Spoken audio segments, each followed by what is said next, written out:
isang Kristiyanong babae na, thank you, Deacon. Merong isang Kristiyanong babae, hindi ko na mahanap kung saan ko siya nabasa, napakinggan. Pero may isang Christian wife na namatay yung husband niya, I think cancer. Tapos, ina-expect ng pastor, hindi siya mag-worship. Kasi kamamatay lang nung asawa niya for a long time. For long marriage, no? Pero, nakita niya yung babaeng yon nung Sunday morning. Alam nung babaeng yon na sa kanyang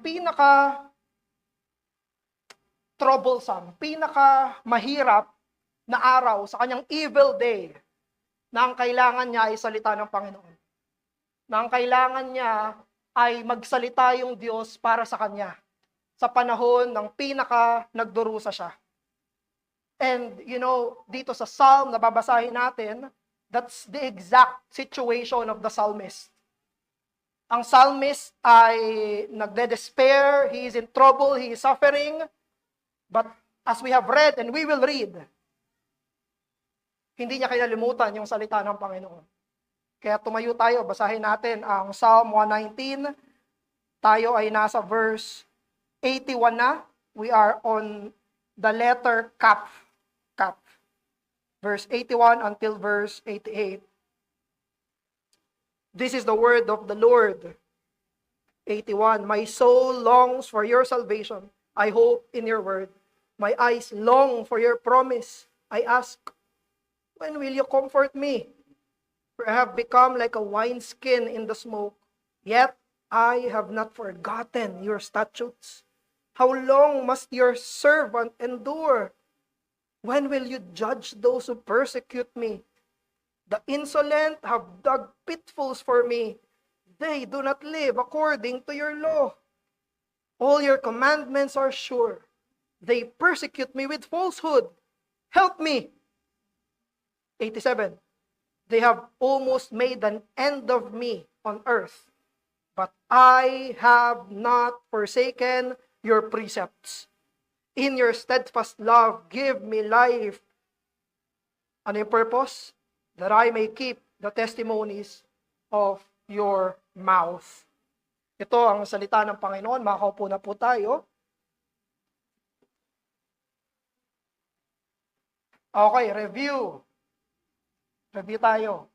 Ito na yung pang-11 na letter ng Hebrew letter.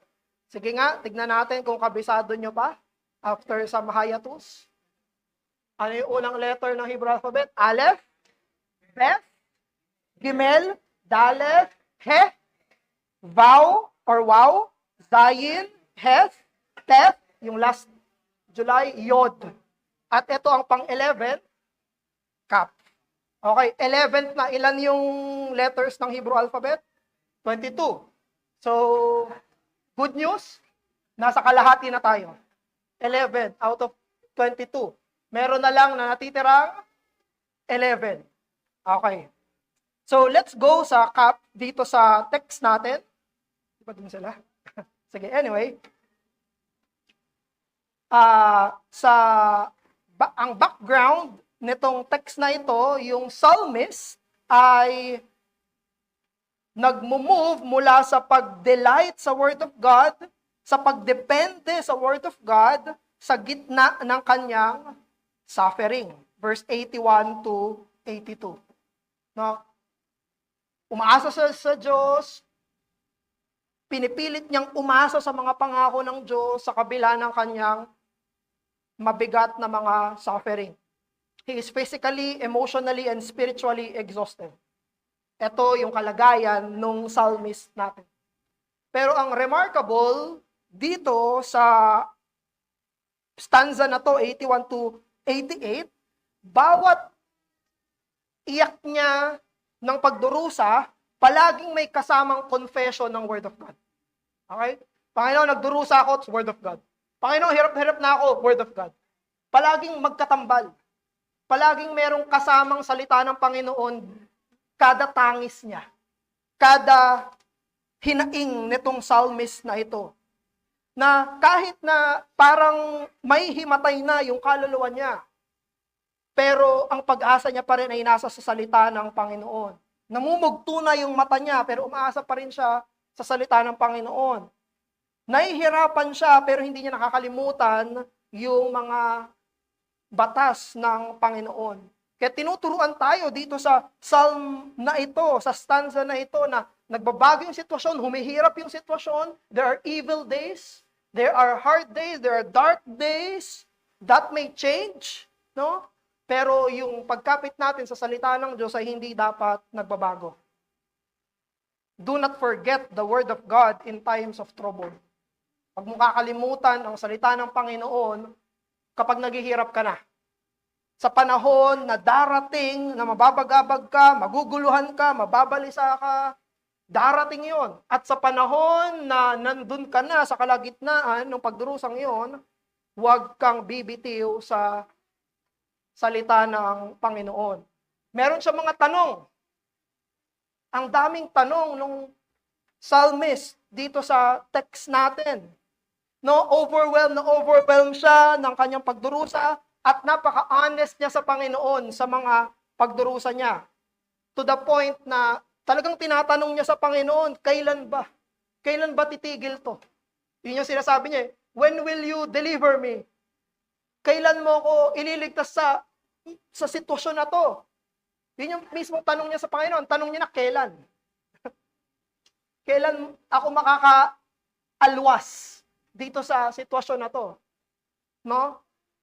At meron siyang isang description ng sarili niya dito na perhaps unfamiliar tayo. Sabi niya sa 81, umaasa ako sa salita mo. 82, nakatingin ako sa pangako mo. Nagtanong siya, kailan mo ba ako i-comfort? Sa 84, ganun din yung tanong niya, di ba? Hanggang kailan ako magtitiis? 84. Kailan mo hahatulan yung mga nagpapahirap sa akin? Tanong yun nung psalmist. Sa 83, ito perhaps ang hindi familiar sa atin. Pero dinescribe nung psalmist yung sarili niya. Sabi niya, I have become like a wineskin in the smoke. Para na akong lalagyan ng alak sa ilalim, sa usok. Sa panahon nila, sa ancient Near East, ang lalagyan nila ng liquid, ng alak, ay balat ng hayop. Tapos yung balat ng hayop na yon, tinatabi nila sa taas ng mga pader nila. No? Tapos, nagluluto sila sa loob ng bahay nila. Wala naman silang chimney, wala naman silang exhaust fan. Kaya pag nagluluto sila sa loob ng bahay nila, yung usok, umaangat sa ceiling. Nauusukan yung wineskin nila. At yung wineskin na yon, natutuyo, talagang lumang-luma na, ibig sabihin parang ang bilis maupos rather. Ang bilis niyang maluma. Dinescribe nung psalmist sarili niya, parang upos na upos na ako. Para akong ganon. Tuyot na ako. Dahil dito sa pagdurusa ko, exhausted na ako, worn down na ako, lumang-luma na ako, natuyot na yung lakas ko. Yun yung sinasabi niya dito sa text natin. Pero anong sabi niya dun sa 83? Sabi niya, tuyot na ako, yet I have not forgotten your statutes. Upos na ako, pero hindi ko nakalimutan ang salita mo. Paulit-ulit siya ng tanong, kailan? Gaano katagal? No? Pero kada tanong niya sa Panginoon, merong expression ng kanyang pananampalataya. Nayayanig siya nung pagdurusa, pero nananatili siyang nasusustena dahil mismo sa salita ng Panginoon na meron siya. Na kahit sa gitna ng pagdurusa, sa matinding panghihina ng loob, yung salita ng Diyos ang nagpapanatili sa kanyang pananampalataya. Yung salita ng Diyos ang nagpapanatili sa kanyang pag-asa sa Panginoon. You see, hindi naman tumanggap ng sagot dito yung psalmist. Wala siyang sagot na natanggap mula sa Panginoon. Pero kahit wala siyang sagot na natanggap mula sa Panginoon, sinusustena pa rin siya nung salita ng Diyos. He has unanswered questions, but he is sustained by the words that comes out of the mouth of God. Kaya tayo mga mananampalataya, huwag mong hayaan na yung mga tanong mong walang sagot ang maging dahilan para talikuran mo yung salita ng Diyos. Sa halip, kahit walang sagot sa mga tanong mo, kailangan lalo kang manangan. Sabihin mo, tuyot na ako, pero hindi ko kakalimutan ang salita ng Panginoon. Kailangan yan ang maging conviction mo. Kasi kung yung Biblia ang pumupuno sa isipan, sa puso natin, yan ang magsusustena sa atin sa mga mahihirap na pagkakataon. Bakit? Biyaya ng Diyos yung salita na yun eh. Yung Word of God na yun, grace yan ng Panginoon. Para sa mga mananampalataya. Pwede kang magtanong sa Diyos. Pwede mong itanong yung tanong ng psalmist. Pwede mong sabihin, Panginoon, gaano katagal? Panginoon, tuyot na ako. Panginoon, pagod na ako. Panginoon, hanggang kailan ako hihintay? Hanggang kailan ako magtitiis? Pwede natin itanong sa Panginoon yan bilang mga believers. Pero ang hindi natin pwedeng gawin ay labanan ng Diyos. Ang hindi natin pwedeng gawin ay pumunta sa oposisyon ng Diyos. Kailangan manatili pa rin tayo sa salita ng Diyos kahit na meron tayong tanong na hindi nasasagot. And do you know, mas kailangan natin yung salita ng Diyos during these troubling times. Yun yung panahon na mas kailangan talaga natin. Yung salita niya. Kapag may sakit tayo, di ba dobling pahinga kailangan natin? May normal na pahinga sa normal na araw, pero kapag may sakit ka, kailangan mas marami kang pahinga. Mas marami kang tubig. Ganon yung mananampalataya. Sa ordinaryong araw, kailangan niyang scripture. Pero sa panahon ng pagdurusa, mas kailangan niya yung scripture. Yun yung magsusustain sa mga mahihirap na pagkakataon. Si Job ay parang yung psalmist. Ang daming tanong ni Job sa Panginoon. Pero alam nyo, hindi nag-explain yung Diyos sa kanya. Hindi sinabi ng Diyos kay Job, alam mo, nag-usap kami kasi ni Satan eh. Alam mo ba na si Satan yung may gawa niyan? Hindi in-explain ng Diyos kay Job. Hindi niya sinabi. Hindi sinabi ng Panginoon kung bakit namatay yung 10 niyang anak. Hindi sinabi ng Panginoon kung bakit inalis lahat ng pinagpaguran niya. Walang sinagot yung Diyos sa mga tanong ni Job. Why he suffered? Alam mo anong ginawa ng Diyos? Instead, hinayag niya yung sarili niya. Pinakilala niya yung sarili niya. Ito yung mga tanong ni Job. Ito yung sagot ng Diyos. Ang sagot ng Diyos, kilalanin mo ako. Ito ako. Pinakilala ng Diyos yung sarili. God told him about himself. And brethren, that is what we need the most in our troubles, the knowledge of God. What we need the most in our suffering is to know God. To know about God. God speaking to us about Himself. Remember this. Ang salita ng Diyos ay mas magandang sagot kaysa sa mga sagot na gusto natin. Ang salita ng Diyos ay mas mainam at mas kailangan natin kaysa sa mga tanong na gusto nating sagutin niya. Hindi palaging binibigay ng Diyos yung mga sagot na hinahanap natin. Pero ano yung palaging nandyan?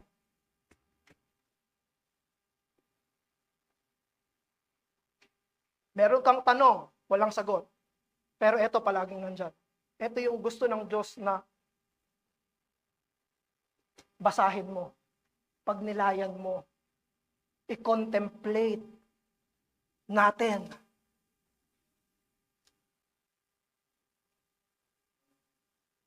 And Christ is the main message of the scriptures. Si Christ, yung pinaka-dinedeklara ng kasulatan. Therefore, kapag sinabi natin na nasusustain tayo kapag nasa panahon tayo ng pagdurusa, sa pamamagitan ng scriptures, ibig sabihin, ang nagsusustain sa atin ay yung knowledge natin of Christ. Through the scriptures. Yung makilala natin si Kristo. Yung ipahayag sa atin yung Panginoong Jesus, yun yung magsusustain sa atin sa lahat ng troubles. Kaya nung sinabi natin na sustenance ng psalmist ang scripture, wag nating isipin yung modern trend na parang ang Bible ay isang inspirational book. Kasi ganun yung ginagawa ng mga unbeliever sa Bible eh. Binabasa nila yung Bible, pangpaganda ng mood, pang positive vibes, alam niyo yon, ginagawa nilang therapeutic yung Bible. No? Kahit yung mga unbelievers, ginagawa yun, di ba? Nung hindi pa ako nag-deactivate ng Facebook, kahit yung Antipolo City Government, ganda. Nagpo-post ng verses. Pero magaganda lang. Ganun yung ginagawa nila sa Bible, therapeutic. Sarap sa feeling ng mga verses na ito. But, pag sinabi natin, yung scripture na nagsusustain sa mga believers through suffering, ang ibig nating sabihin ay dahil nandun si Christ. At unique yung Bible. Alam nyo, pwedeng maging therapeutic yung ibang mga libro eh. Ang dami-daming libro na pwedeng basahin mo at gagaan yung pakiramdam mo. Pero anong pinagkaiba ng scripture? Is scripture just another therapeutic book? No, this is unique. Nag-iisa ito, katangi-tangi yung kasulatan, yung salita ng Panginoon. Bakit? Kasi dito, hinayag ng Ama yung kanyang bugtong na anak. Here we see Christ Jesus declared. Here we see the Lord Jesus Christ promised. And here we see the Lord Jesus Christ preached. Yung ebanghelyo na nagliligtas sa atin mula sa galit at puot ng Diyos Ama ay yung parehong ebanghelyo sa scriptures na magdadala sa atin sa ating mga kabigatan. You want to be sustained in your suffering? Do not forget the scriptures. Bakit? Kasi you see Christ here. Makikita mo ang Panginoong Jesucristo dito. So sure, iiwanan tayo ng Diyos ng mga tanong na hindi masasagot, pero He always gives His people His Word. And in His Word, He gives us the Lord Jesus Christ. Ano ba ang pagdurusa kung saan hindi si Kristo ang sagot? Ano ba ang paghihirap na hindi si Jesucristo ang sagot? What trouble do we have where Christ is not the answer? And the psalmist also experienced persecution. Actually, mababasa nyo na agad yun sa verse 84 di ba? Sabi niya, those who persecute me. So sa 84 until the end, dinescribe na ng psalmist yung mga nagpa-persecute sa kanya. Hindi na siya nagtatanong lang. Hindi niya sinabi na hanggang kailan, nagdurusa ako, hanggang kailan, hindi ko kalimutan ng salita mo. Pero sinabi niya na, merong mga tumutulig sa akin. To the point na parang halos mamatay na siya. Verse 87. Parang nasa dulo na siya ng buhay niya. Sinabi sa 87, they have almost made an end of my life on earth. Pero kahit na halos mamatay na siya, kahit na tinutulig sa itong psalmist, hindi niya pa rin tinatalikuran yung salita ng Panginoon. Alam mo, kapag merong galit sa'yo, tapos gustong pumatay sa'yo, naranasan niyo na ba yun? Rarely, no? May gustong pumatay sa'yo, hahabol sa'yo. Pwedeng pangunahan tayo ng takot. O kaya, kompromiso. Pero yung psalmist, hindi niya ginawa yun. Humingi siya ng sustaining grace mula sa Panginoon. Sabi sa 88, in your steadfast love, give me life. Para daw saan? That I may keep the testimonies of your mouth. Sipin nyo, mamamatay na siya, tinutulig siya, iniisip niya pa rin salita ng Panginoon. Normal ba to? Hindi, Kristiyano to. Mananampalataya to. Ito'y kabilang sa mga tupa ng Panginoon. Tinuturuan tayo dito na yung persecution ay hindi excuse para abandonahin ang pagsunod sa salita ng Diyos.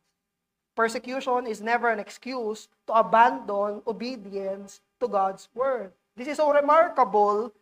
Muntik na siyang mamatay, halos mamatay na siya, he is almost dead, but he still obeys the voice of God. Mga kapatid, faithfulness will make your life harder. Sana hindi kayo magulat. Sana hindi kayo gulat. Ang pagsunod sa salita ng Panginoon ay magpapahirap sa buhay mo. Papahirap sa buhay mo. Hindi lang sinabi ni Christ, come and live. He also says, come and die. Deny yourself. They will persecute you as they persecuted me. Masihirap ang buhay mo pag mas lalo kang sumusunod kay Kristo. Sa salita ng iyong pastol. Kaya maling-mali talaga yung prosperity gospel, di ba? Kasi ang idea nila, ang teaching nila, mas sumusunod ka, mas gagaan ang buhay mo, gaganda yung buhay mo, magiging sobrang payapa ng buhay mo. Kano yung tinuturo prosperity gospel? Sinasabi ng prosperity preachers, alam mo, kaya magulo yung buhay mo kasi hindi ka sumusunod sa Panginoon eh. Alam mo, kaya ka may ganyan kasi hindi ka sumusunod sa Panginoon eh. No? Ganyan yung turo nila. Pero, sino ba ang pinaka-sumusunod sa salita ng Ama? Si Christ. Pero siya yung most persecuted.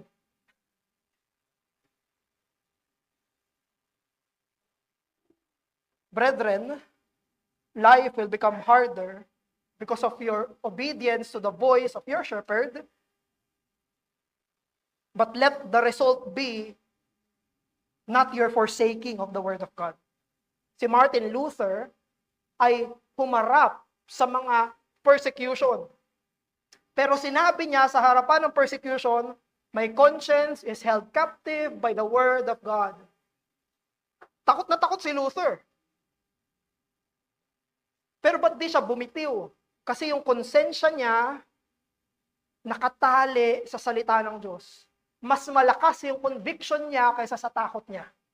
Mas malakas yung paniniwala niya kaysa sa panginginig niya. At ganyan din yung psalmist. Yung psalmist gano'n na gano'n. Yung salita ng Diyos ang sumakop sa puso niya na hindi siya kayang patumbahin ng persekusyon para magkompromiso. Mga kapatid, brethren, pray for God to sustain you in keeping His word, whatever opposition you face. Iba-iba yung opposition, di ba? Iba-iba yung itsura niya. Pwedeng asarin ka, lalo na sa mga bata, aasarin kayo pag naniniwala kayo sa Bible. Naniniwala sa Bible. Praise the Lord, praise the Lord. No? Tayo rin, ang mga mananampalataya. May pressure sa atin na magkompromiso sa katotohanan. No? Sa pamilya natin. Mismong pamilya mo ang pwedeng tumulig sa conviction mo. Sabihin na, bakit ka ba ganyan? Pwede bang isang beses lang? Wag mong sundin yan? Siyempre, hindi ganun yung pagkakasabi, no? O kaya, hindi sa pamilya, kaibigan. May mga kaibigan ka. Sabihin ng mga kaibigan mo, minsan lang naman. Minsan lang naman, wag mong sundin yan. Yang church nyo, ang tawag kasi church nyo eh. Hindi mo lang sabihin na yung Bible. No? That will happen. Pwedeng online mockery. No? Yung mga naniniwala sa mga hindi biblical na paniniwala, tutulig sa yung mga naniniwala sa Biblia. Sometimes even your family. Sometimes even your spouse. Pag sumusunod si Mrs., nagagalit si Mr. Pwede kang tulig sa'yo ng Mr. mo dahil sumusunod ka kay Christ. Huwag kang bibitiw. Mga Mr., gusto mong sundin si Kristo, ayaw sumunod ni Mrs. mo. Pwede kang tulig sa'yo ng Mrs. mo. Kailangan manindigan ka, hindi. Susundin natin ang Panginoon. Mga anak, mga magulang nyo, sinasabi ng magulang nyo, hindi. Kailangan mong sundin ang salita ng Diyos. O kaya mga anak, tinuturuan namin sila eh. Sabi namin, what if Papa told you to lie? What if Papa told you to tell you to steal? What will you say? No, Papa. God does not want that. Sa opisina, ganun din. Pwede kang persecute sa opisina. Pero mga kapatid, mga kapwa ko mananampalataya, tandaan mo, tupa ka. You are not a goat. Hindi ka kambing. Mga kapatid, mga covenant members, ikaw ay tupa ni Kristo. Therefore, anumang oposisyon ang kaharapin mo, kahit na nakakatakot, kahit na magkukos ng gulo, kahit na anumang mangyari, huwag mong sundin ang tinig ng takot mo. Huwag mong sundin ang tinig ng mundo. Huwag mong sundin ang tinig ng kompromiso. Ang pakinggan mo ay ang pastol mo dahil tupa ka. You are a sheep and Christ is your shepherd. Listen to Him. Hindi mo pastol ang diablo. Hindi mo pastol ang mundo. Hindi mo pastol ang kung sino-sino. Ang pinakapastol mo, our chief shepherd, is the Lord Jesus Christ. Therefore, manalangin ka sa Kanya na isustina ka, na manatili sa salita kahit na merong oposisyon. Si Jesus ang pinaka na-persecute and hindi lang muntik na siyang mamatay. Hindi siya katulad ng psalmist. Sa 87 sabi, they have almost made an end of me on earth. Yung psalmist, munti ka nang mamatay. Si Kristo, hanggang kamatayan. Philippians chapter 2. He obeyed the Father even unto death. No? Anong ibig sabihin nun? Pero nabuhay na muli ang Panginoong Jesus, umakyat siya sa Ama, nasa kanan siya ng Ama ngayon, nananalangin para sa atin, pinapangunahan tayo sa pamamagitan ng salita. Pero anong ibig sabihin nun? Ang ibig sabihin, kung anumang oposisyon na maranasan natin sa buhay Kristiyano natin, may nauna na sa atin. Nauna na si Christ. Nauna na ang Panginoong Jesus sa atin. At ngayon, inaalalayan niya tayo sa kanyang banal na spirito at salita. Ito yung pang-alalay niya sa atin. Siya na perpektong sumunod sa Ama ang nagbibigay sa atin ng biyaya para tayo manatili kahit na tinutulugsa. Yes, it is a persecuted and opposed path. Yes, it is a path with many troubles. Yes, it is a path with many questions. But He will sustain us. The Lord Jesus will sustain us through the Word and Scripture. Kaya hingin natin yung biyaya sa ating tagapagligtas as we give our efforts to obey His very words. Bilang pagtatapos, hayaan mo na ang bawat paghihirap ang panibagong rason mo para buksan ang Biblia mo. Let every trial become another reason to open your Bible. Isa sa mga pangarap ko para sa church natin, and I pray na isang araw, lahat tayo mayroong physical Bibles. Hindi lang digital, physical Bibles. Isang Biblia na sasabihin mong sayo. Isang Biblia na dumaan ng magandang araw, mahirap na araw, yun pa rin ang meron ka. Isang araw na payapa at isang araw na tinutulog sa, yun pa rin ang meron ka. At sasabihin mo, hindi ko kinalimutan ang salita ng Panginoon. I'm not promoting physical Bible onlyism, okay? Pero I hope you will have your own Scripture. Bigyan mo yung asawa mo. Bilhan mo yung asawa mo. Bilhan mo yung anak mo. Sa panahon ng pagdurusa, inyong meron sila.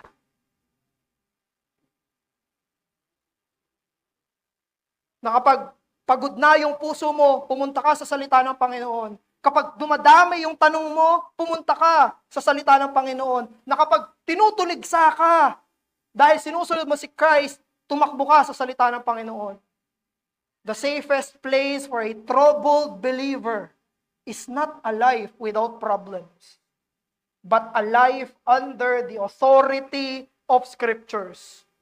Ang pinakaligtas na kalagayan ng isang mananampalataya, hindi isang buhay na walang suliranin, kung hindi ang mamuhay sa ilalim ng autoridad ng salita ng Diyos. Manalangin tayo.